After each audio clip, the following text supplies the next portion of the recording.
कि अब हम आते हैं एवोल्यूशन के नेक्स्ट टॉपिक की तरफ। लामार्क के बाद डार्विन की जो अर्ली ईयर्स हैं, उसकी जो अर्ली ग्रोथ थी, कहाँ वो पैदा हुआ और उसकी अर्ली एजुकेशंस क्या थी, उसके बारे में हम थोड़ा सा देखते हैं। Darwin's early years and his journey. Charles Robert Darwin, उसका लाइफ पीरियड जो है 1809 से 1882 तक है।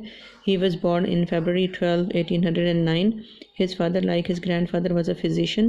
During Darwin's youth in Shrewsbury, England, his interest centered around the dogs, collecting and hunting birds, all popular pastimes in wealthy families of 19th century England.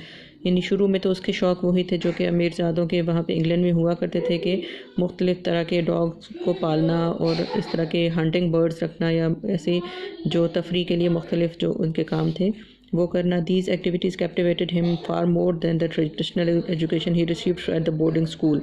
यानी उसने शुरू की जो स्कूल एजुकेशन थी वो एक हॉस्टलाइट के तौर पर, बोर्डिंग के स्टूडेंट के तौर पर जो हासिल की थी, उसके सारे जो कॉन्सेप्ट्स थे वो उससे टोटली डिफरेंट थे जो उसका लाइफ स्टाइल था।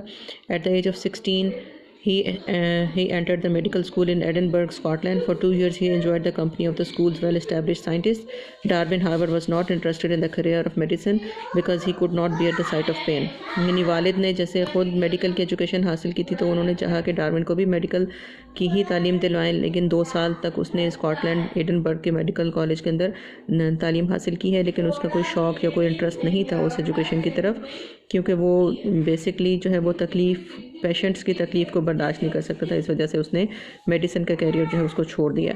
This prompted his father to suggest that he train for the clergy in Church of England. With this in mind, Charles enrolled at the Christ College in Cambridge and graduated with honors in 1831. फिर यह है कि उसने church of England जो है उसके लिए training हासिल करने के लिए जो है वो कैम्ब्रिज यूनिवर्सिटी में एडमिशन ले लिया और वहाँ से भी फारिग व तहसील जो है वो 1831 में हो गया। This training, like the medical training he received, was disappointing for Darwin. यानी ये भी उसकी तबीयत से मैच नहीं करती थी training. Again his most memorable experience for those with the Cambridge scientist. लेकिन उसने फ़ायदा ज़रूर हासिल किया कि कैम्ब्रिज यूनिवर्सिटी के जो साइंटिस्ट थे उनकी कंपनी ने उसको काफ़ी ज़्यादा यादगार जो है वो चीज़ें फराहम की थी। During his stay at Cambridge, Darwin developed a keen interest in collecting beetles and made valuable contribution to beetle taxonomy. Cambridge university में रहते हुए डार्विन ने बीटल्स के ऊपर स्टडी, खासतौर पर जो इंसेक्ट्स बीटल्स हैं उनके ऊपर स्टडी की और उनकी टैक्सोनॉमी में यानी उनको जो नेमिंग का प्रोसेस है उसके अंदर बहुत ज़्यादा कंट्रीब्यूशंस इसी मौजूद हैं डार्विन की। नेक्स्ट हम आते हैं उसके अगले सफ़र की तरफ, जो कैम्ब्रिज यूनिवर्सिटी में उसके टीचर्स ने उसको नॉमिनेट कर दिया था एक वॉयज के लिए, एक समुद्री सफ़र के लिए, जो कि HMS बीगल नामी शिप के ऊपर उसका सफ़र था 5 साल का। One of his Cambridge mentors, a botanist by the name of John Henslow, nominated Darwin to serve as a naturalist on the mapping expedition that he was to travel around the world. यानी दुनिया भर के चक्कर के लिए जो 5 साल के ऊपर मुश्तमिल था, उसने उसके टीचर जो थे बॉटनिस्ट उन्होंने हेंसलो जो थे उन्होंने उसका नाम नॉमिनेट कर दिया कि बीइंग ए नेचुरलिस्ट जो है वो ये नुमाइंदगी करेंगे और ये HMS बीगल जो शिप है उसके ऊपर सफ़र करके आएंगे इनकी तरफ से। Darwin was commissioned as a naturalist on HMS Beagle which set sail on December 27, 1831 on a 5 years voyage। यानी उसने सफ़र का आगाज़ किया था दिसंबर 27, 1831 में। Darwin helped with routine seafaring task and made numerous collections and that he sent to Cambridge. यानी उसने जो उसको काम सौंपा गया था इस सफ़र में साथ साथ उसने वो काम भी जो उसको सौंपा गया था बीइंग ए नेचुरलिस्ट, उसके मुताबिक उसने बहुत सारी मुख्तलिफ जो स्पीशीज़ है वो कलेक्ट की और कैम्ब्रिज यूनिवर्सिटी को भेजी वहाँ से। The voyage gave him ample opportunity to explore tropical rain forest, fossil beds, the volcanic peaks of South America and the coral atolls of South Pacific. मुख्तलिफ इलाके जो है उसको एक्सप्लोर करने का मौका भी मिला वहाँ पर। Most importantly Darwin spent 5 weeks on the Galapagos Islands, a group of volcanic islands 900 kilometers off the coast of Ecuador. Some of his most revolutionary ideas came from his observations of plants and animal life on these islands. अब उसका सबसे जो दिलचस्प, सबसे interesting जो तजर्बा था वो गैलापागोस आइलैंड के ऊपर रहने का था। 5 हफ्ते उसने वहाँ पे गुजारे। वहाँ पे उसने मुख्तलिफ जो स्पीशीज़ हैं प्लांट्स की और एनिमल्स की वहाँ पे ऑब्ज़र्व की। At the end of this voyage Darwin was just 27 years old. He spent the rest of his life examining the specimens, rereading the notes, making new observations and preparing numerous publications. यानी जब वो वापस आया उस सफ़र से तो उसके बाद उसने बाकी जो ज़िंदगी थी उसने उसी की ऊपर मज़ीद ज़्यादा उनको एग्ज़ामिन करते हुए 19 पार्टिसिपेंट्स को जो उसने कलेक्ट किए थे वहाँ से उसके बारे में नोट्स बनाते हुए दोबारा से नई ऑब्जर्वेशंस के साथ उनको मैच करने में और अपने जो मुख्तलिफ पेपर्स हैं उनको पब्लिश करने में गुजारा। His most important publication on the origin of species by means of natural selection was published in 1859 and revolutionized biology. सबसे जो उसकी मशहूर ज़माना जो है theory that is on the origin of species by means of natural selection.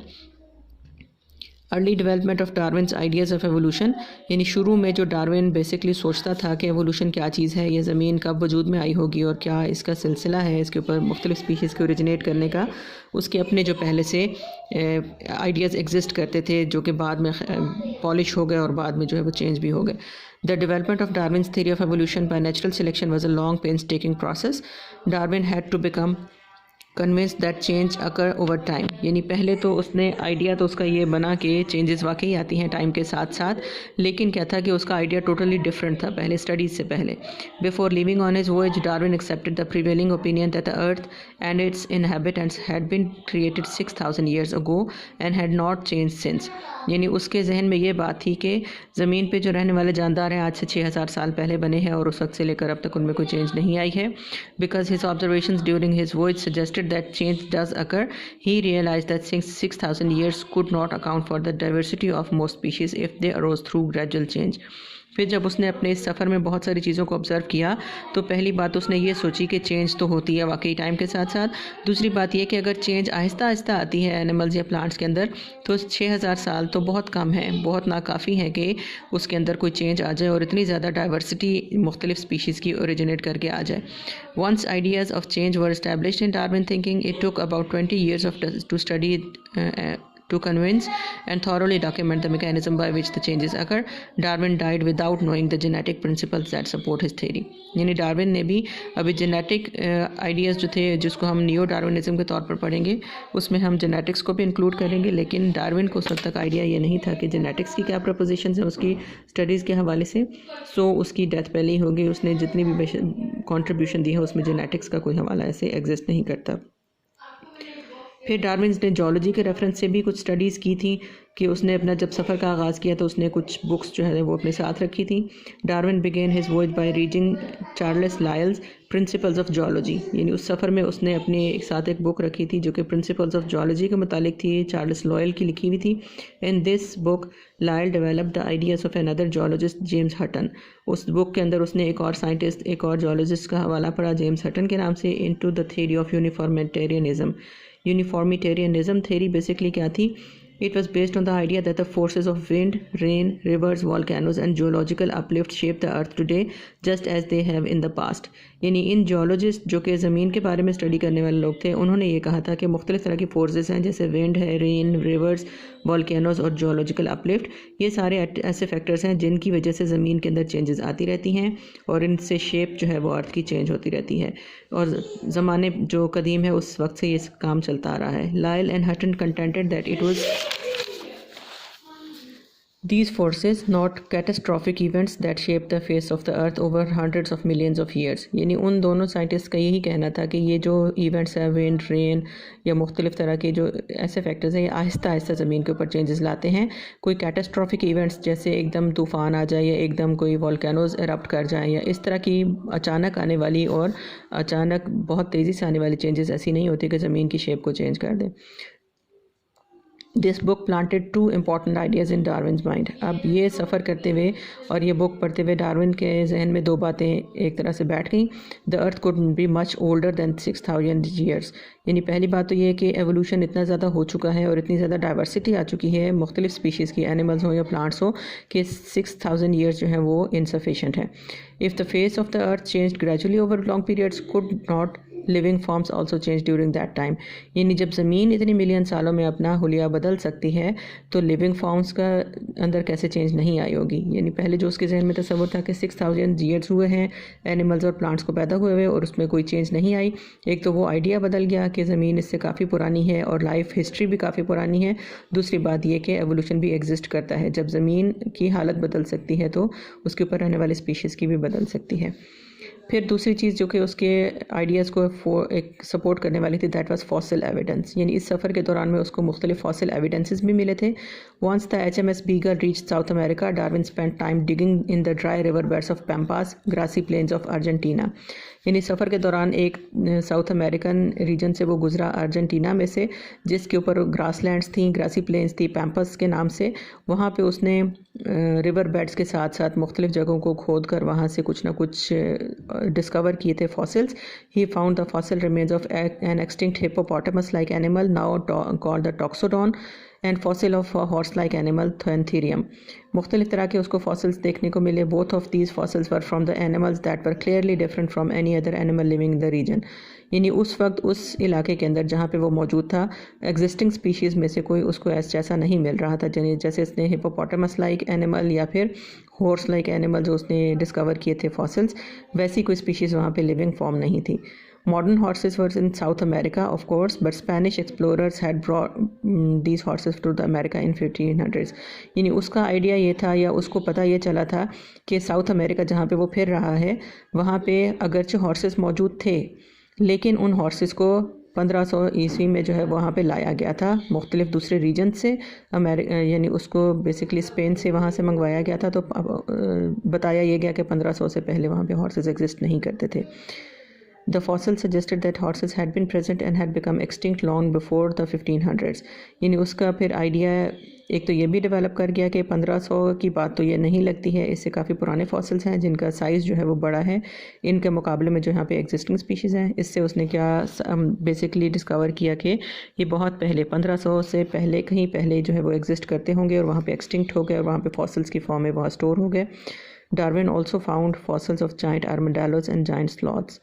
उसके अलावा दूसरे भी कुछ एनिमल स्पीशीज़ उसको वहाँ पे देखने को मिली फॉसिल्स की फॉर्म में।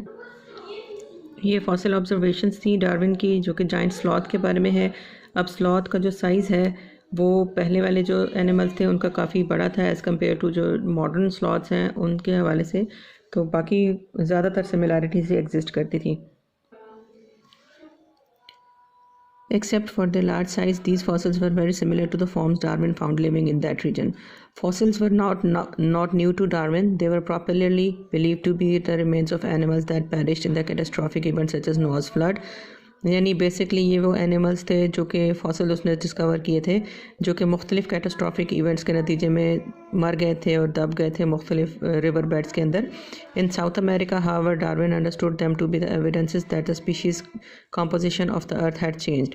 Some species became extinct without leaving any descendants and other became extinct but not before giving rise to new species. तो उसने ये भी एक नतीजा निकाला कि कुछ स्पीशीज़ तो ऐसी होती हैं जो कि जब ख़त्म होती हैं तो अपना कोई नाम निशान नहीं छोड़ती हैं, कोई डिसेंडेंट्स नहीं होते उनके, लेकिन बेशतर ऐसी होती हैं जो कि एक्सटिंक्शन से पहले कोई ना कोई उनके अगली जो डिसेंडेंट्स हैं, जो नई स्पीशीज़ हैं वो अराइज़ हो चुकी होती हैं।